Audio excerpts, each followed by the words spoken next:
Добро утро и добар ден на сите. Најнапред сакам да ви се извинам што она што го најавивме, нашиот пренос во живо беше оневозможен заради технички причини. Јас сум Никола Галевски, пастор на Евангелска црква Солграфт, и на мене лично ми е драго и на нашата црква ни е драго што можеме да се собереме заедно на овој начин, на овој современ начин. Прв пат јас можам да зборувам наместо вообичаено во рамките на нашата црква и нашата богослужба, да ви се обратам вака онлайн, и мене ми е драго што да имаме барем вакви технолошки можности. Се надам дека со оваа втора снимка наша нема да имаме слични проблеми. Сакам да ги поздравам и црквите кои што го споделија линкот, а тоа е Баптистичка црква Добра вест, која што се собира во Тафталиџе, и тоа и уште една црква, Евангелско-протестантска црква, а тоа е христијанската црква Слово на надеж. Така да поздрав до сите вас, и мене ми е драго што можеме барем на ваков начин да бидеме денес заедно. Денеска доаѓајќи во нашата канцеларија гледам празни улици, и од една страна ми е жал што се празни улиците, од друга страна ми е многу драго што се празни улиците. Тоа значи дека сепак во добра мера се почитуваат препораките на Министерството за здравство, кое што го поздравуваме и на кој што јас лично сакам да му се заблагодарам, и ние како црква да се заблагодариме за оваа предаденост и одлична работа на тој цел тим и под раководство на министерот Филипче.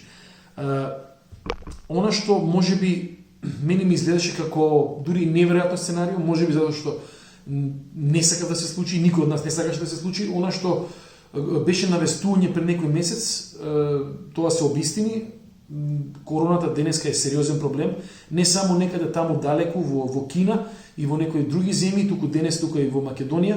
Знаеме за Дебар и за Центар Жупа, дека се опфатени со тие кризни мерки. Јас сам искрено се надевам и препорачувам на сите вас кои што сте дел од Евангелска црква Солграфт, на сите кои што го гледате ова, кои што сте со нас денес на еден ваков начин, да се придржуваме стриктно до сите оние мерки кои што ги имаме, кои што ни се наложени од страна на Министерството за здравство. И мислам дека кога станува збор за кризи, не само во Македонија, туку општо во светот, мора да избегнеме два драстични одговори, две наши однесувања. Во 2002-2005 со мојата сопруга бевме во Ванкувер, тоа беше време на SARS, и се сеќавам дека и тогаш и таму во Ванкувер кај дисциплинираните канаѓани имаше случаи на такви екстремни, ако можам да ги наречам, одговори на таа прва криза, за мене прва криза, SARS криза. Од една страна некаков, ако можам да го наречам, нездрав интерес, значи луѓе кои што се претворија во како да кажам, луѓе кои што впиваа ден и ноќе секоја нова информација и сметаа дека нивна задача е да знаат секоја, па дури најмала информација, најмала спекулација што се случува, и од друга страна луѓе кои што сакаа малку да бидат born to be wild, луѓе кои што сметаа и сакаа да дадат една порака: ја не сум како другите, јас сум див и нескротлив по природа, јас ќе си терам по свое, ако има забрани нема да ги почитувам. Значи верујте ми, таму го видовме тоа, никогаш и ништо добро не излезе од двата страна. Првиот став имав и такви пријатели, се исцрпија и после одредено време не беа во можност да носат здраворазумски одлуки. Зошто? Затоа што секоја нова вест ја го поткренуваше стравост, стана паника, а сите ние знаеме дека во паника не сме баш најдобри доносители на одлуки. Од друга страна, овие кои што беа целосно незаинтересирани, јас сум рок-н-рол, мене сарсот не ме интересира, мене ми е исто дали има или нема, јас ќе продолжам со мојот живот. За жал, стана извор на зараза, неколку од нив, и во тој контекст, дури ако добро се сеќам, мора да се соочат и кривично, значи со законот на Британска Колумбија. Така да јас се надевам дека секој ден од нас ќе смогне сила да остане присебен, а да се остане присебен значи да се почитуваат, повторно ќе кажам, сите оние препораки и мерки на Министерството за здравство, да не се оптоваруваме премногу и да не глумиме ние министри за здравство и експерти, лекари од една страна, и од друга страна да не бидеме born to be wild, ичне ми е гајле, затоа што има едно нешто, и сум проповедал, сме зборувале кај нас во црква на таа тема, секогаш и без исклучок. Твојата неодговорност станува нечија туѓа одговорност. Значи, ја можам да бидам неодговорен и јас можам да влезам во некакво бунтовничко сценарио, дека јас сега, не знам, ќе одам наспроти сето оно што се зборува, мојата неодговорност ќе стане неминовно одговорност дали на мојата сопруга, на моето семејство, на луѓе кои што се во контакт и кои што реално ги загрозувам, така да мојот апел, особено до вас кои што сте дел од Солкравте, да бидеме одговорни, да ги слушаме препораките и да не шириме паника. Во тој контекст сакам да прочитаме еден текст од кој што всушност произлезе наслов на ова што го зборувам денес, а тоа е како да го сакаме нашиот ближен, како да го сакаме, со други зборови, нашето семејство и нашите роднини и нашите соседи, како да ги сакаме нашите колеги, дури и оние случајни минувачи во едно вакво време, во време на корона. Како ние да бидеме конструктивен, како ние да дадеме конструктивен придонес за доброто, за општото добро и за благосостојбата каде да се наоѓаме. Дали е тоа нашето семејство или нашата населба, Скопје, Македонија. И ова произлегува од ова што го зборувам, произлегува од едно сведоштво кое што ни го остава нас најраната црква во Евангелието според Лука. Во Евангелието според Лука, односно во биографијата на Исус Христос според Лука, во 10 глава, од 25 стих, имаме еден ваков текст. Значи, само да дадам мала позадина, доаѓа еден законник, кога Новиот Завет зборува за законник, не зборува за адвокат, не зборува за судија, зборува за експерт по религиозни прашања. Значи, експерт кој што ја знае Библијата одлично, кој што се занимава буквално со овие нешта. Оно што морам да кажам и да се потсетам себе си и моите колеги, е дека всушност религиозните водачи особено и религиозните експерти, на кои што јас им припаѓам, и во времето на Исус му ги направија најголемите проблеми на Исус и всушност беа инструментални во таа смисла Исус да заврши на крст и да биде распнат. Така да не можеме многу да се пофалиме, јас и моите колеги, за дека имаме некаква проминентна улога во Евангелијата, напротив, и за жал морам да кажам дека и тогаш и денес ние знаеме да бидеме камен на сопнување за сите вас кои што сакате да се приближите до Бог, знаеме да бидеме луѓе кои што едноставно, како да кажам, дури и ви создават пречки да помислите дека вие би можеле да ја ревитализирате или да ја започнете вашата вера со Бог. Еден таков човек, верски експерт, мој колега од првиот век, доаѓа кај Исус и многу е битно да се примети, искушувајќи го, значи сакајќи нешто да му подметне на Исус, сакајќи нешто да извлече кое што ќе го злоупотреби понатаму, нешто што тој би сакал да го спинува, ако можам да употребам еден таков денешен термин. Потребен му е материјал на овој религиозен експерт за спин и го прашува Исус: учителе, што треба да направам за да наследам живот вечен? А тој му рече, Исус му одговара: што е напишано во законот, што читаш таму? И овој религиозен експерт му одговара и му вели: возлюби го Господ твојот Бог со сето свое срце, со сета своја душа, со сета своја сила и со сиот свој разум, и својот ближен како себе си. И му кажа Исус: добро одговори, тоа прави го и ќе живееш. Значи, тоа прави го и ќе живееш, тоа е центарот. Не само тука Исус, на неколку места и во другите евангелија ќе имаме прилика да видиме дека Исус де факто, кога ќе опраша што е клучно во тогашната Библија, тоа што ние денес го нарекуваме Стар Завет, тоа се тие две нешта. Сака го Бог и сака го ближниот. И сакам денес, ако е ова централно, ако Исус ова го посочува како нешто што е фундамент за сите оние кои што веруваат во Бога, сите оние кои што се дел од христијанската вера, сакам денеска да си го поставиме прашањето: што значи за мене, што значи за тебе денес да го сакаме ближниот. Што значи конкретно? Без при тоа да мистифицираме, значи без при тоа да зборуваме на некаков јазик кој што пак ќе кажам, ние теолозите знаеме да го направиме неразбирлив и обскурен, што значи денес јас и ти да го сакаме нашиот ближен. Пред да продолжам со одговорот на тоа или со повеќе би рекол размислувањето околу тоа што значи да се сака ближниот денес, јас повеќе сакам денес ова да биде една мала инспирација, да биде еден мал мој придонес за тоа како јас отприлика размислувам во една ваква ситуација.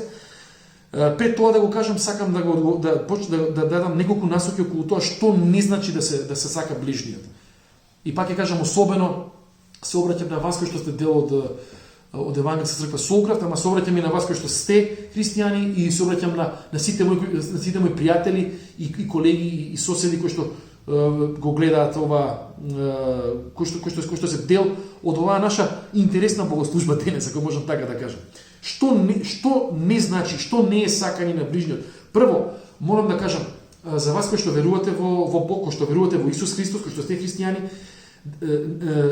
не е сакање на ближниот да се глуми непотребно херој или херојка на вера. И тоа е, според мене, една верска варијанта на Born to be Wild.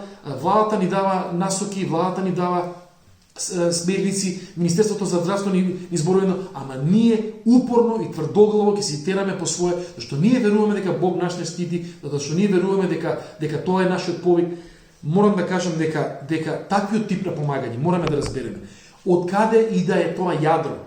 Born to be wild, значи да бидеш див, да бидеш контраш, а искрено култура на контраштво не е недостасува на Македонија.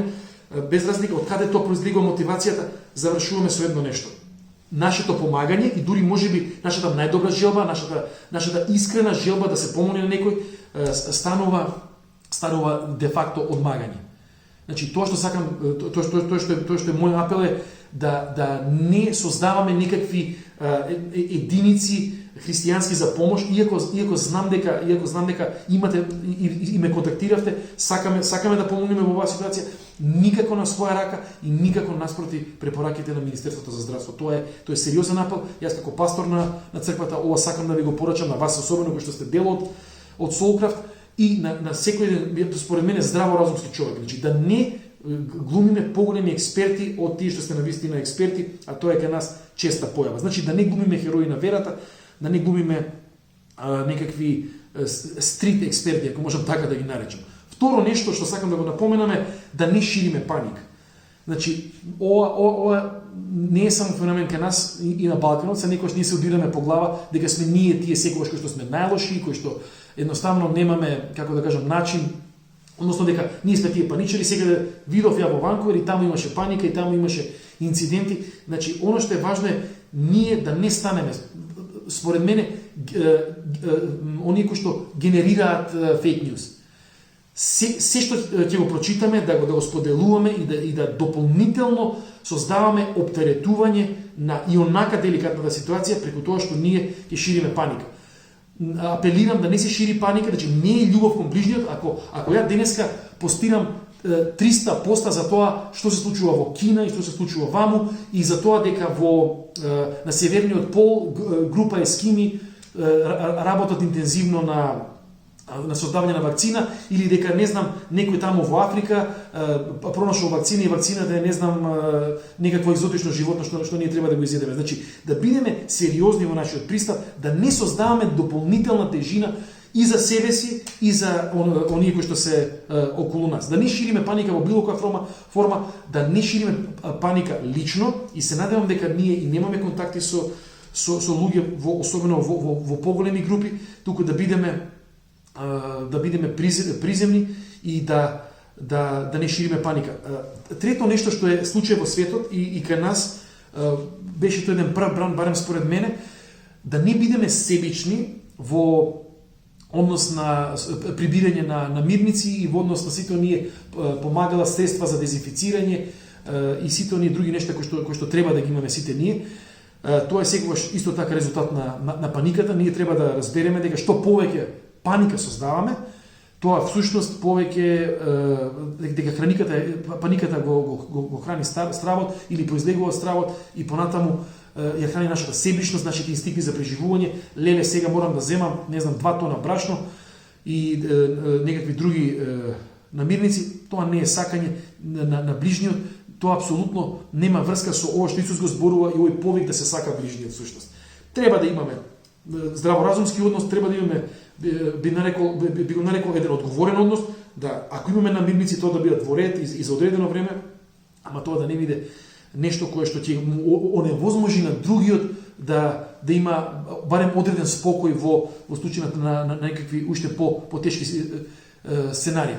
И четврто нешто кое што сакам да го напоменам и кое што во овој случај не ме интересира како се справуваат со ова во, не знам, на Запад, во Америка или во некои други земји, она што според мене е исклучително важно за мене и за тебе е дека ние не смееме како поединци, како цркви, како верски организации, како бизниси, владини тела и институции, значи ние никако не смееме на било кој ниво да дозволиме да вршиме било каква дискриминација во однос на помошта. Значи ние не смееме да дозволиме да влеземе во било каква шема и во било какво размислување дека ние ќе си помагаме на нашите, на тие што се етнички наши. Значи ако сум македонец, јас ќе си ги гледам само македонците, а можеби денеска имам прилика да му помогнам на некој од било која друга етничка група.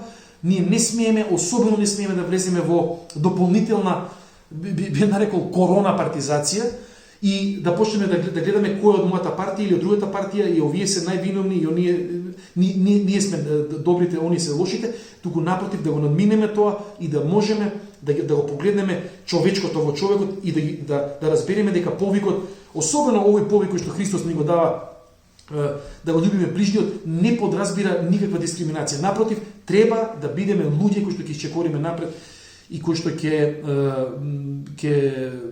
на таков начин ќе дадеме, верувам, можеби најголем придонес. Сега нити е време за меѓупартиски препукувања, знам дека се изборите преку улица позади ќошот, ама сега воопшто не е такво време. Денеска ние мора да бидеме спремни да му помогнеме на човекот согласно препораките и согласно контекстот во кој што се наоѓаме. И некој што ќе биде човек од друга етничка група или од друга партиска провиненција или од друга верска основа, тука апелирам до христијаните, значи немојте случајно да видите некој од друга верска групација, најповеќе тука се муслимани, и да си кажете, не, значи тоа е, муслиманите нека се грижат за нивните, ние си имаме доволно работа. Тоа никако не може да биде вршење на волјата на Исус Христос. Тоа да нема никакво залажување дека Христос на било кој начин таквото нешто го промовира и дека таквото нешто всушност аплаудира кога сме ние заслепени, морам така да кажам, заслепени од нашиот национализам и заслепени во однос на тоа дека нашиот ближен е многу често различен од нас и дека неговата различност апсолутно не го дисквалификува да го сакаме и да му бидеме од помош. Напротив. Ќе спомнам неколку работи кои што ги правам овие денови и за кои што за мене во оваа ситуација се можеби нешта со кои што јас се обидувам да дадам свој придонес во оваа цела ситуација. Прво нешто, како христијанин, како некој што верува во Бог, и не само што верувам во Бог, туку лично ќе кажам дека Бог, знам дека постои, не само што постои, туку дека е активен во мојот живот и во оваа цела ситуација. Прво нешто на што сакам да апелирам до вас кои што верувате во Бог, особено до вас кои што верувате во Исус Христос и кои што сакате да дадете придонес, да не ја заборавиме молитвата. Да не ја заборавиме и да не помислиме дека молитвата всушност е нешто како последно средство во овакви кризни моменти. Низ историјата верниот Божи народ, црквата се собирала заедно. Во овој случај нема секако да се собереме физички заедно, ама денеска преку социјални мрежи можеме да организираме групи и молитва. И оваа криза, светска криза, во молитва да носиме пред Бог. Значи да се молиме за светската криза, ама да се молиме секако за Македонија, за градовите во Македонија од каде што сме, да се молиме и да бараме особено овие две нешта, значи да бараме мудрост да бараме мудрост, проникливост, добра проценка кај владата и кај Министерството на здравство, да се молиме за министерот за здравство. Значи, ја не можам искрено ни да замислам што значи да бидеш министер за здравство во една ваква ситуација. Да се молиме за нив, тие да имаат такви одлуки, мудри, добри и одлуки кои што нас ќе не доведат во ситуација на целосно затворање на коронавирусот и излегување од оваа ургентна фаза. Второ нешто кое што сакам да го напоменам е всушност доследно да се љуби ближниот денес. Слушнете ме добро. Не значи само да се чита Библија или тие кои што ме знаете да сте прочите утринско читање, значи она утрински да се почне денот со Библијата, туку значи стриктно да се почитуваат сите мерки на владата на Македонија. До една мерка. Значи да не правиме ни наши проценки, да не влегуваме во, повторно ќе кажам, во некои наши сценарија, леле, јас знам повеќе од сите нив, туку доследно да ги почитуваме. Зошто? Затоа што со тоа ние го ограничуваме пренесувањето на вирусот и со самото тоа оневозможуваме тој да запати многу луѓе и да има фатални последици. Значи, ова е второто нешто, да се почитуваат мерките на владата. Третото нешто, кое што сакам да ви го кажам и кое што е за мене водилка многу време во мојот живот, дали е тоа кризна ситуација или некаква друга ситуација, а тоа е следно. Направи го за еден тоа што сакаш да го направиш за сите. Значи, направи го за еден тоа што сакаш да го направиш за сите. Може би ти сакаш да му помогнеш на цело Скопје или на цела Македонија, или може би сакаш да помогнеш на цела твоја општина, од кој град и да доаѓаш, ако си, не знам, од Битола, си игаш, сакам да помогнам на цел град. Сметам дека клучната помош согласно овие препораки на владата е да помогнеме на еден и да го направиме за еден оно што сакаме всушност да го направиме за сите. Во мојот случај, што направивме што таа прва објава на Министерството за здравство и на министерот Филипче, ги замолив мојата мајка и родителите на мојата сопруга да останат во домашен карантин. Ние знаеме таа наша македонска генерација прво беше опирање и како се ти нас ќе ни кажеш да бидеме само дома, ама јас искрено ги замолив затоа што сме загрижени за нив. Тие се над 65 години, себо таа најризична група. Таткото на мојата сопруга има и респираторни проблеми, и мојата мајка има исто така таков вид на проблеми. Оно што можеме да го направиме е да ги замолиме повозрастните од нашите семејства или од наши роднини, или може би дури соседи во нашата зграда. Јас во мојата зграда немам такви соседи, ама во било која зграда јас верувам дека или во општина може да се најде еден таков сосед, да го замолиме да остане дома и да се обидеме да им помогнеме со тоа што ќе им донесеме намирници. Кога ќе купиме за нас намирници, тоа да го направиме и за нив. Ова, само да потенцирам, може да биде еден начин на справување, тоа само во тој најблизок круг на луѓе. За се друго апелирам да се контактира, доколку имаме желба да помогнеме, да се контактира Македонскиот Црвен крст и Министерството за здравство и тие нас да ни укажат дали воопшто има потреба од било каква дополнителна помош и поддршка. Јас верувам дека ова време ние мораме да покажеме одговорност. Денес имав и утринско читање. Тоа утринско читање беше од едно послание, од едно писмо на апостолот Јаков и имаше многу добра поента, таму е секако метафорична, но за нас денеска многу конкретна. Мите раце или користете ги овие дезинфекциони средства редовно. Не се плашете за вашата кожа, каква ќе биде, ќе се врати тоа све на свое место. Стихот во Јаков е: измите ги вашите раце, грешници, и поправете ги вашите срца, непостојани. Ама овој стих започнува со овој 8 стих започнува со: приближете се кон Бога и тој ќе се приближи кон вас. Приближете се кон Бога и тој ќе се приближи кон вас. И ова е еден мој апел. Еден личен апел. Дека може би сега кога сме во самоизолација, кога сме со нашите семејства, или може би реално сами, кога живот зема еден поинаков тек, кога во Скопје кафичите се затворени, други објекти поголеми се исто така затворени, кога сме сами дома, може би ова е едно добро време. Добро време за секој еден од нас да се приближи до Бог и да го бара Бог.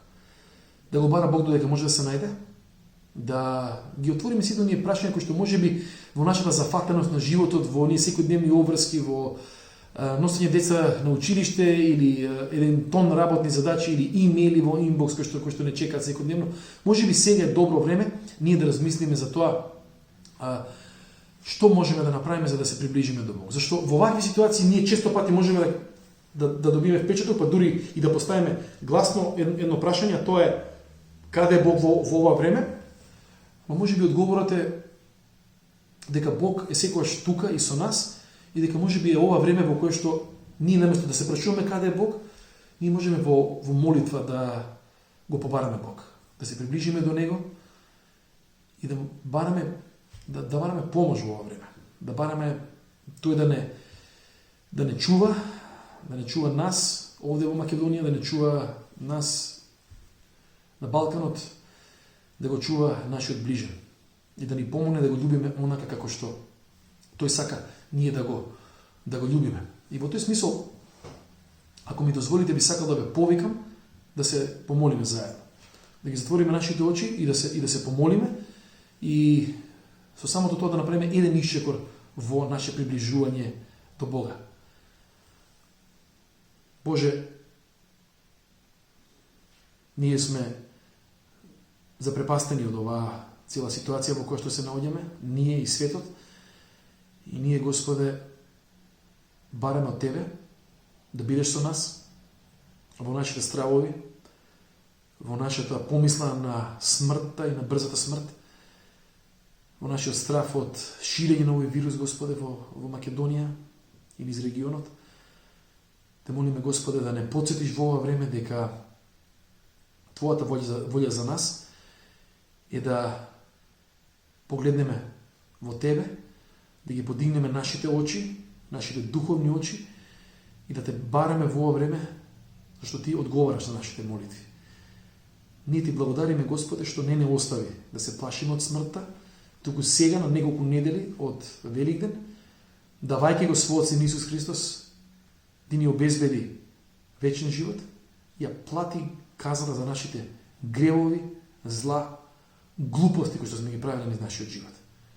Те молиме, Боже, за владата и Те молиме за министерството, и Те молиме за министерот за здравство, да им дадеш, Господе, мудрост во носењето на одлуки кои што се тешки.